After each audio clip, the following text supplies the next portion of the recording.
My fiancé said, "Before I marry you, I want a prenup that protects everything I earn. I don't want to lose a cent." I said, "Sign whatever you want." She thought she won. But months later, during a meeting with her attorney, she saw one condition she had never noticed before, and the look she gave me was nothing short of panic. I'm Marcus, 34, and 6 months ago my fiancé insisted on a prenup that protected all her assets, while completely ignoring that I'd been quietly building something worth far more than she realized. When her lawyer finally explained what she'd actually agreed to, she understood that her attempt to protect herself from me had backfired spectacularly. I'd been with Diane for 2 years, engaged for 4 months. We met at a friend's wedding when I was 32 and she was 30. She worked in pharmaceutical sales, made good money, around $150,000 with bonuses. She was ambitious, driven, always talking about her career trajectory and financial goals. I liked that about her initially. Ambition is attractive. I work in tech, but not in the flashy way people imagine. I'm a software architect. Steady income around $140,000, nothing that turns heads. What Diane didn't know, because I'd never made a big deal about it, was that I'd been building a side business for the past 6 years. A SaaS platform I'd developed nights and weekends, something that had started as a hobby project and gradually turned into something real. By the time Diane and I got engaged, the platform was generating about $400,000 annually in revenue with minimal overhead. I'd been quietly reinvesting profits, building it sustainably, not taking a flashy salary from it. I lived modestly, drove a practical car, didn't broadcast my success. The business was my safety net, my future retirement plan, something I was proud of but didn't need to advertise.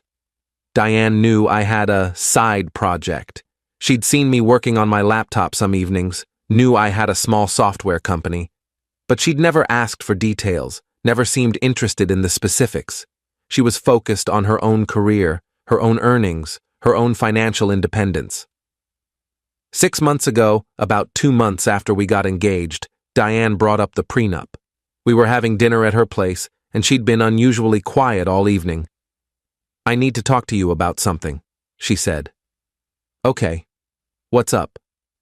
"I've been thinking about our finances, about marriage and what happens if things don't work out." "Okay. I want a prenup. Before we get married, I want legal protection for everything I earn and everything I have. I don't want to lose a cent if we divorce." I set down my fork. "You're planning for divorce before we're even married?" "I'm being realistic. I've worked hard for what I have. I've seen too many friends get divorced and lose half their assets. I'm not doing that. I need you to agree to a prenup that keeps everything separate. What's mine stays mine. What's yours stays yours." "So you don't trust me?" "It's not about trust.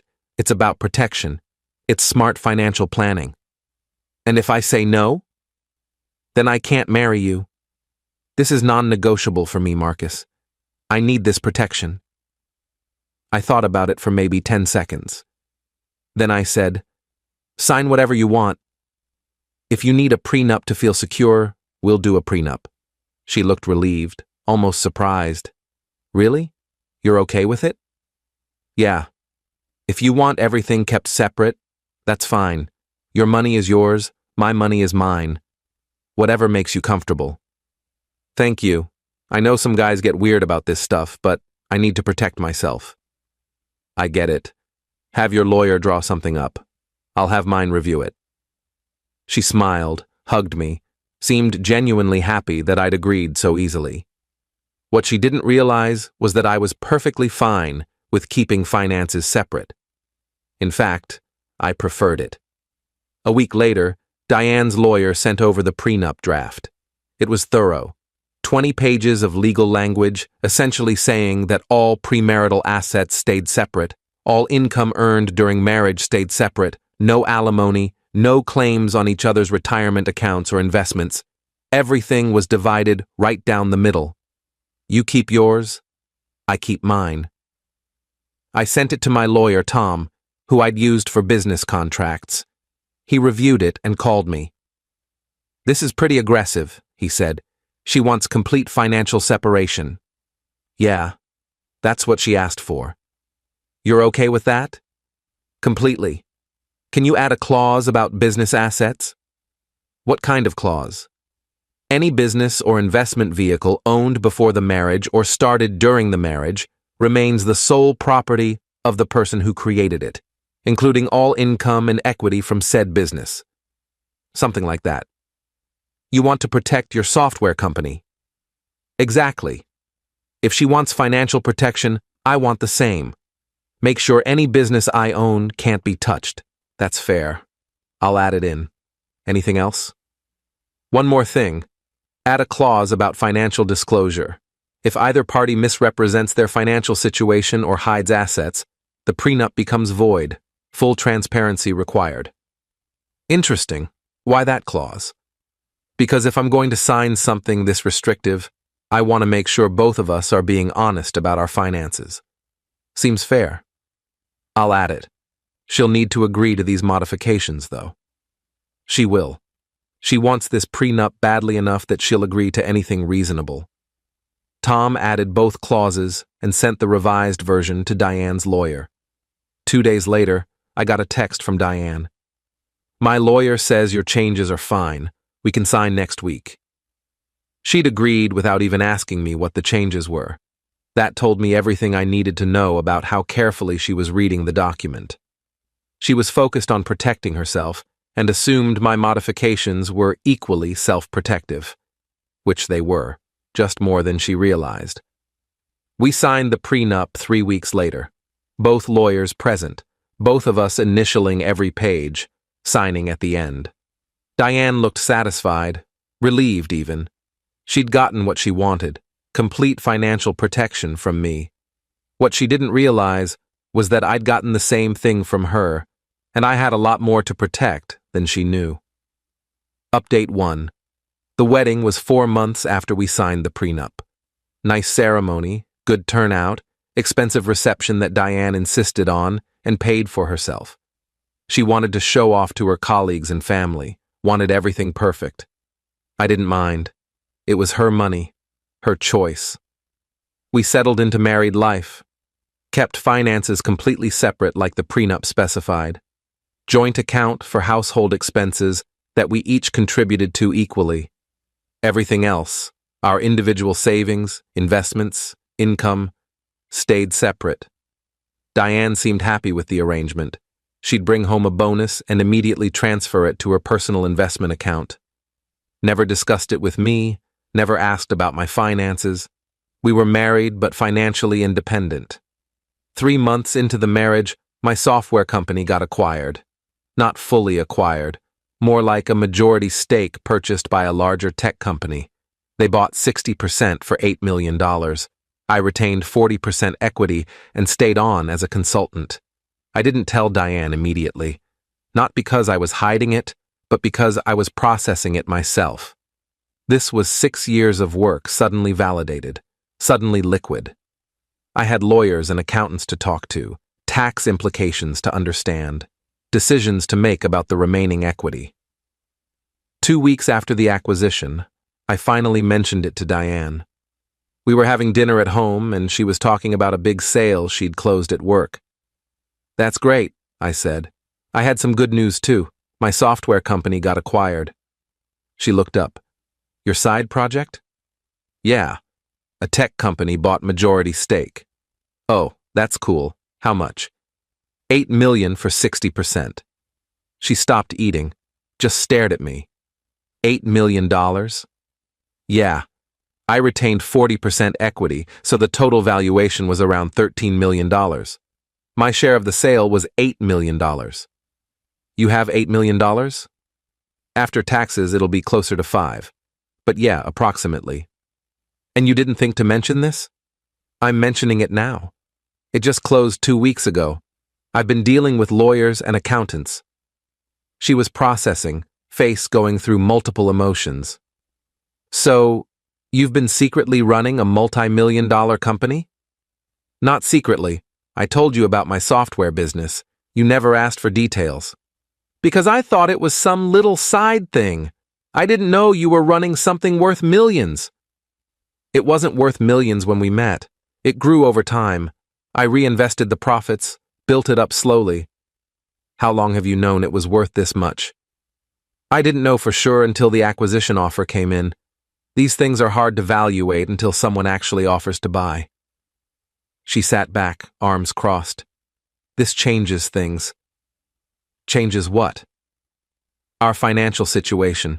Our prenup was negotiated based on our disclosed incomes. You made it seem like you earned $140,000 a year. I do earn $140,000 a year from my day job. The business income was separate, which, according to our prenup, is entirely my own and protected from any claims. You should have told me. Why? You wanted complete financial separation. You insisted on it. You got exactly what you asked for. That's not fair. It's completely fair. You wanted a prenup that protected everything you earn so you wouldn't lose a cent. I signed it. The same prenup protects everything I earn, including my business. She didn't have a response to that. We finished dinner in tense silence. Update 2. Over the next week, Diane grew increasingly upset about the acquisition.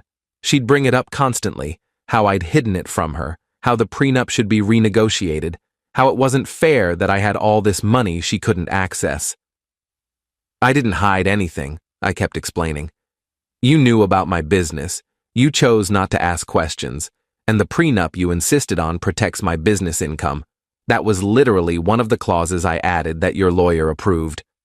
I didn't read every detail. That's not my problem. You wanted a prenup. You got one. Your lawyer reviewed it. You signed it. Everything's legal and fair. We should renegotiate. Why would I do that? The agreement protects both of us equally. You get to keep everything you earn. I get to keep everything I earn. That's what you wanted. But I didn't know. Know what? That I might be successful? That my business might be worth something? You assumed I'd always make less than you, that you'd always be the primary earner. Now you're upset that reality is different. She didn't like hearing that, but it was true. She'd pushed for a prenup based on the assumption that she'd always out-earn me, that she needed protection from me. Never occurred to her that I might need protection from her. A month after I told her about the acquisition, Diane came home and announced she'd scheduled a meeting with her lawyer. I want to review the prenup. I think there might be grounds to modify it. On what basis? Financial disclosure. You didn't properly disclose your business value. I disclosed that I owned a software company. That was in the prenup documentation. The value increased after we signed. That's not misrepresentation. My lawyer thinks we have a case. Your lawyer is billing you hourly for a case you won't win. But go ahead. Schedule the meeting. I'll bring my lawyer. Update 3. The meeting was 2 weeks later. Diane, her lawyer, me, and my lawyer Tom. We sat in her lawyer's conference room, everyone with copies of the prenup in front of them. Diane's lawyer, a woman named Patricia, started. We've asked for this meeting to discuss potential modifications to the prenuptial agreement signed by my client and Mr. Marcus. On what grounds? Tom asked. On the grounds that Mr. Marcus did not properly disclose his financial situation at the time of signing. The prenup was negotiated with the understanding that Mr. Marcus earned approximately $140,000 annually. He failed to disclose that he owned a business worth millions. That's incorrect, Tom said. The prenup specifically lists Marcus's ownership of a software company. It's right there in the asset disclosure section, page 8. He pointed to the relevant section. I watched Patricia read it, watched her expression shift slightly. The disclosure says he owns a software company. It doesn't specify the value. It didn't need to. The value at the time of signing was approximately $2 million based on annual revenue. The business has since grown and been partially acquired, all of which occurred after the prenup was signed, making it irrelevant to the original agreement. Patricia flipped through pages. Diane sat next to her, looking increasingly uncomfortable. Furthermore, Tom continued, my client added a specific clause about business assets. Clause 14, page 11.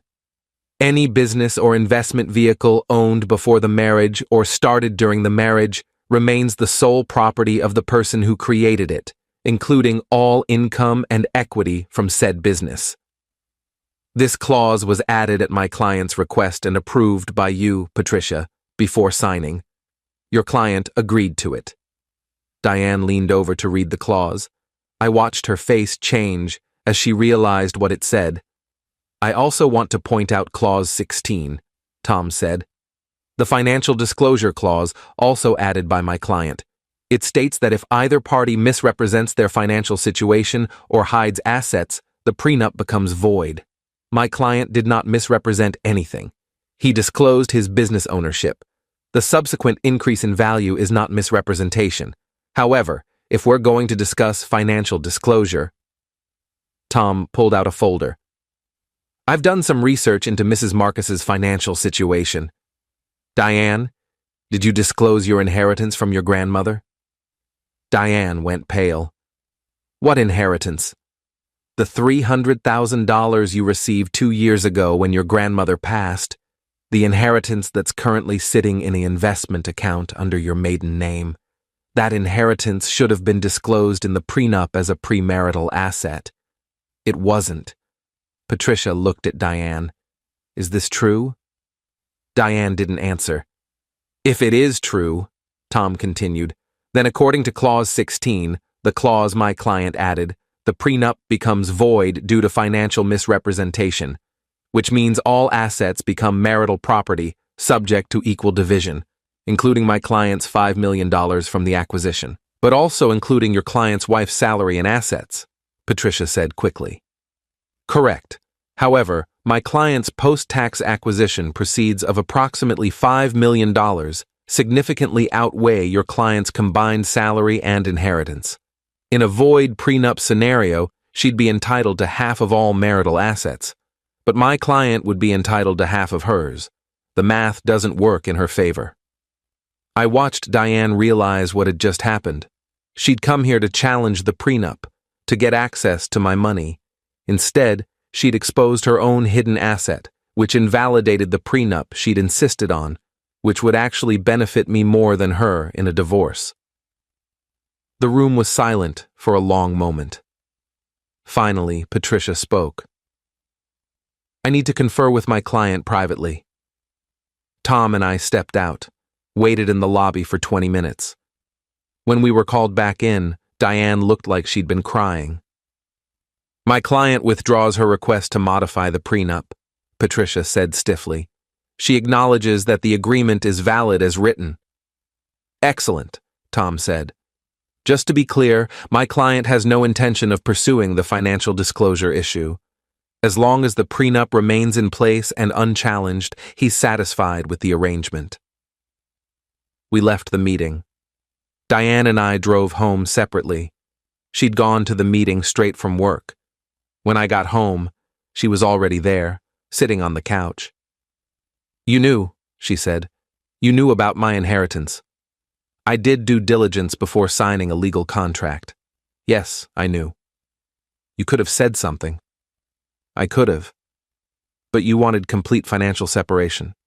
Your inheritance was your business. I wasn't going to challenge that. But you kept it as leverage. I kept it as protection. You wanted a prenup that protected you from me. I made sure I was equally protected from you. That's what prenups are for. So what happens now?